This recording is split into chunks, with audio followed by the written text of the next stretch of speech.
અવાજ મળે છે મારો?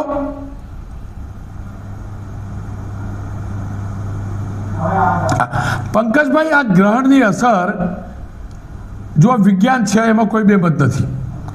આપણી સંસ્કૃતિ બસ એની અસર થાય તો બધા ઉપર થાય. કોઈ વ્યક્તિ, કોઈ રાશિના વ્યક્તિ ઉપર કેવી રીતે થાય? નહીં, હું સમજી ગયો સર. આપનો પ્રશ્ન મેં સાંભળી લીધો છે. રોનકભાઈ અને મારા એબીપીના વહાલા દર્શક મિત્રોને ખૂબ ખૂબ નમસ્કાર. તો આપ કહો તો મારી વાત શરૂ કરું? બિલકુલ કરો, કરો. સંભળાય છે આપનો અવાજ? સર્વપ્રથમ તો રોનકભાઈ, આપે પૂછ્યું કે ભાઈ ખગોળની દ્રષ્ટિએ આને સમજાવવાની કોશિશ કરો. તો હું એક વાત ચોક્કસ કરીશ કે રાહુ અને કેતુ કોઈ ગ્રહો નથી, માત્ર શેડો પ્લેનેટ છે, માર્ગીય છેદન બિંદુઓ છે.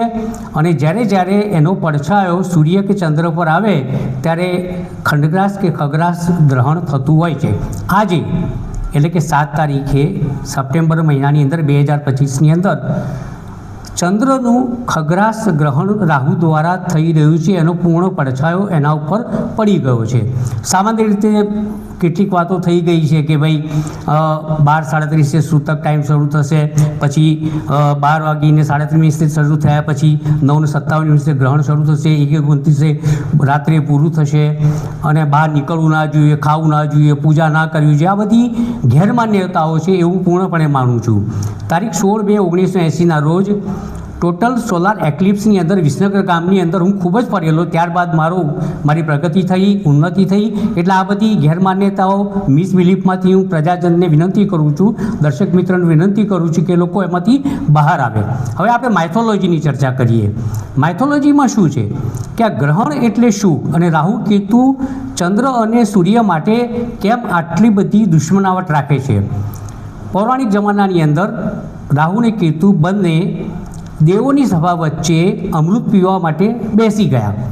પરંતુ આ જાણ સૂર્ય અને ચંદ્રને થતાં એ લોકોએ તાત્કાલિક જ ભગવાન વિષ્ણુને જાણ કરી કે આ રાક્ષસો બંને બેસી ગયા છે. એટલે તરત જ એને 2 ટુકડા કરી નાખ્યા. એમાંથી રાહુ એ મસ્તક છે અને કેતુ એ ધડ છે. આ એક સામાન્ય વાત છે. એટલે સૂર્ય અને ચંદ્ર માટે રાહુ અને કેતુ પરમેનન્ટ દુશ્મનાવટ કેળવે છે. શ્રી રોનકભાઈ, આપે એમ પૂછ્યું કે ભાઈ વ્યક્તિગત અસરો, તો ખાસ કરીને જળ તત્વની રાશિના જાતકોએ સાચવવાનું છે. એમાં કર્ક, વૃશ્ચિક અને મીન. કર્ક રાશિએ કેમ સાચવવાનું છે? કારણ કે કર્ક રાશિથી આ ગ્રહણ એમના 8મા મૃત્યુ સ્થાનમાં થશે. અકસ્માત, હરસ, મસા, કબજિયાત, પીડા, લોહી વહેવું, પેટની બીમારીઓ, આ બધી બાબતો બની શકે છે. વૃશ્ચિક રાશિના જાતકોએ વધારે સાચવવાનું છે. કેમ? કારણ કે એમના 4થા સ્થાનની અંદર આ ગ્રહણ થશે. 4થું સ્થાન એટલે માતાનું સ્થાન છે, મકાનનું સ્થાન છે, વાહનનું સ્થાન છે, સુખનું સ્થાન છે, સુખનો દરિયો છે, સુખનો સાગર છે. એટલે વૃશ્ચિક રાશિને પણ ખૂબ નડશે. મીન રાશિના 12મા સ્થાનની અંદર આ ગ્રહણ થશે. તેથી મીન રાશિના જાતકોએ ખૂબ જ સાચવવું પડશે. કારણ કે 12મું સ્થાન એ જેલ યાત્રાનું સ્થાન છે, વ્યયનું સ્થાન છે, રાજકીય દંડનું સ્થાન છે. આ 3 રાશિઓ સાચવવું પડશે. પૃથ્વી તત્વની રાશિઓને ખૂબ જ લાભ થશે. એટલે કે વૃષભ, કન્યા, મકર, આ રાશિને ખૂબ જ લાભ થશે. હવે બીજી એક વાત કરું કે વૈજ્ઞાનિક કરતાં મનોવૈજ્ઞાનિક અભિગમ મારી વાત સાથે સંકળાયેલો છે રોનકભાઈ.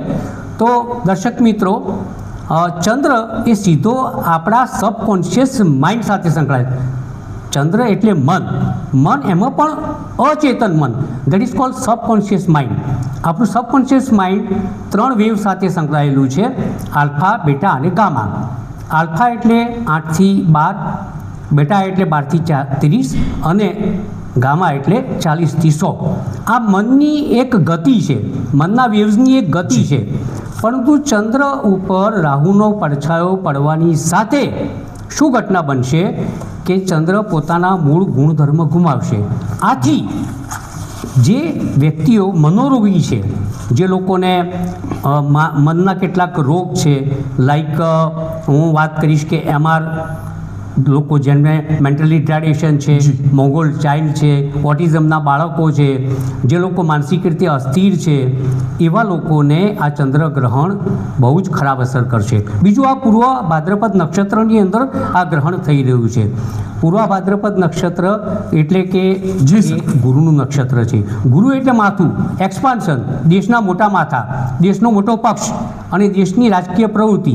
અને જ્યાં જ્યાં મોટી વાતો આવે, જ્યાં ધર્મ આવે, ગુરુ એટલે ધર્મ છે, ગુરુ એટલે એક્સપાન્શન છે. તો હું એવું માનું છું કે 25 નવેમ્બર સુધી, જ્યાં સુધી શનિ વક્રી છે, ત્યાં સુધી આ ગ્રહણની કેટલીક નેગેટિવ અસરો રાજકારણ ઉપર, અર્થકારણ ઉપર, શેર બજાર ઉપર, ધર્મ ઉપર ચોક્કસપણે થશે. એમાં મને લેશ માત્ર શંકા નથી. બીજી વાત છે કે બહાર જવાની ને નહીં જવાની, નહીં ખાવાની, નહીં પીવાની ને આ બધી વાતો મને એમાં કંઈ દમ લાગતો નથી. પંકજભાઈ,